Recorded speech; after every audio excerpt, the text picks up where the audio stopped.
I had the amazing opportunity the other day to sit down with Jeremy Crawford, the lead rules designer for D&D, to talk about the new 2024 edition of the Player's Handbook. Well, hello, Jeremy. Wonderful to have you. How are you doing? I'm doing great, and great to meet you, Diana.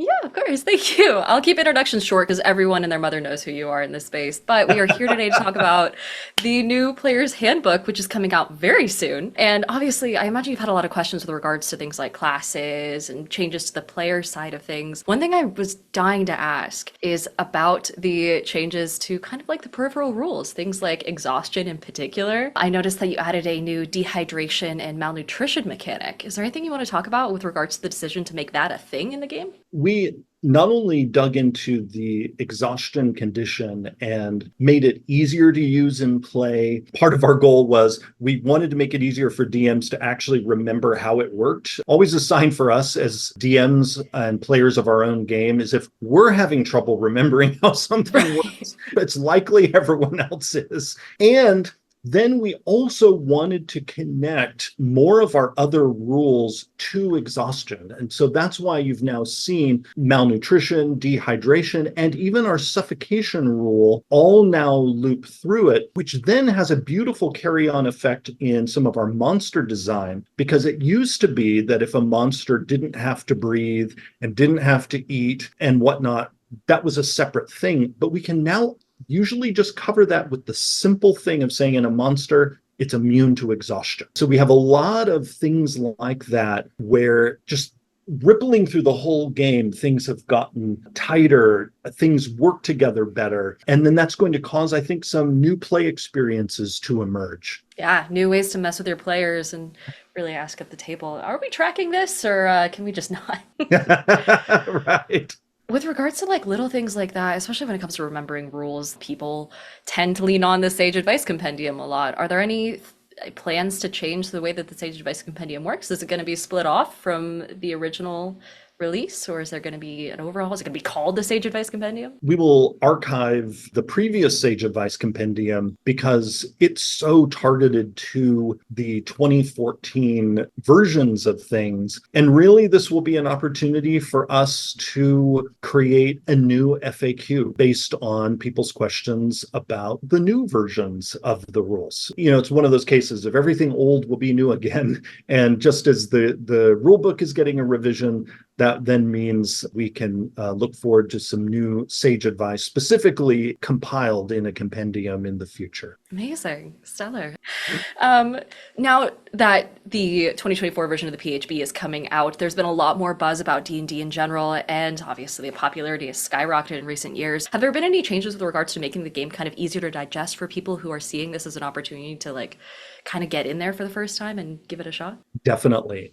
Making the game more welcoming is one of our big goals, not only for the Player's Handbook, but also for the upcoming new Dungeon Master's Guide, as well as in a new starter set that we're working on. Specifically in the Player's Handbook, one of the things we do in the new one is something no Player's Handbook has done before, which is we actually explain how the game works first.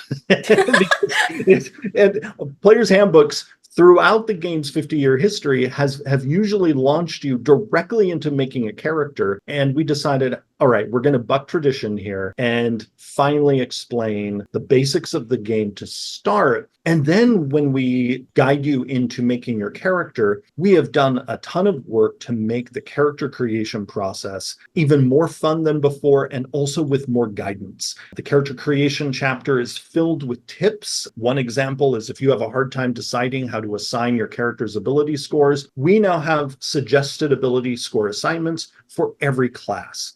And there's other guidance like that in that chapter, as well as elsewhere in the book. Often when we provide you a choice, we will sometimes give suggestions. It can be daunting sometimes to decide, well, what's a good starting choice for me? And so we've looked for opportunities to make especially early level play easier for people to get started with. Amazing. And can people get started with that right away? Because I know that there's obviously the staggered release of everything. Can people use the 2024 PHB with a DM who's still running the 2014 versions of everything?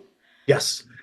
So you can make a character with the 2024 Player's Handbook, and that character can show up in a campaign that's already going. Now, that character is going to have some things in it that need the rest of the 2024 rulebook to function. That character needs to use that book because the character will refer to other parts of that book, but that character can adventure right beside a character built with the 2014 Player's Handbook. Amazing. That's so much fun. It's wonderful that people can just jump right in and get started. I will also ask to kind of get into the fun stuff. I know you've been running through a lot of interviews talking about this a lot. Is there anything that you've been wishing someone would ask you in an interview where you're like, oh my God, please ask me about this thing? Anything you want to share? Any snippets of thought that haven't belonged anywhere else yet? You know what? I don't think anyone has asked me about the new rules on tools. Now, how fun could tools be?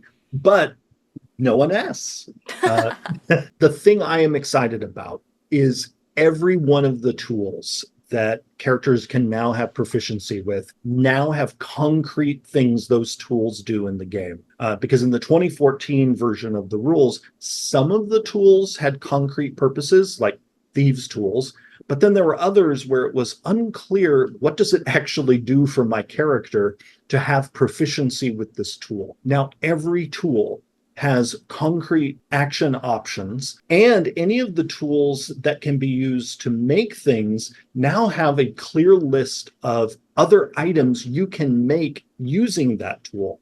And so the tools also then work into our brand new crafting system that is not only used in the Player's Handbook, but then the magic item version of it is in the Dungeon Master's Guide. Oh, amazing. People have been asking, finally, the real sandbox portion of the game that we've all been craving. Exactly. We were running out of time here. One last question for you before I let y'all go. Now that the PHB is coming up on release and the DMG is right on its heels in November, is there anything at all that you can tell us with regards to the DMG to, even teasingly, just be like, hey, keep an eye out for this? Anything at all? It would actually be the magic item creation rules. We have, in this new Dungeon Master's Guide, made it easier than ever before in 5th edition. If your DM gives the green light to start pouring your character's resources into making your own magic items, and we give you a very clear way to do it. And related to that, we have made it easier than ever before for DMs to put magic items up for sale. We realized we didn't want to force people to jump through as many hoops as we were before on parting with their gold to get the magic items that they desire. Fantastic. Well, thank you so much for hanging out with me, Jeremy, and answering these questions. It's been an absolute pleasure, and I wish you guys the best of luck with releases. Great talking with you, Diana. The new version of the Player's Handbook comes out on September 17th, so it is right around the corner, and following that is going to be the Dungeon Master's Guide coming out on November 12th, and then on February 18th of next year, we're finally getting the Monster Manual. Be sure to keep an eye on your friendly local content creators for more info as it releases. I'm excited to see what you guys do with these new rules, and I will see you at the table.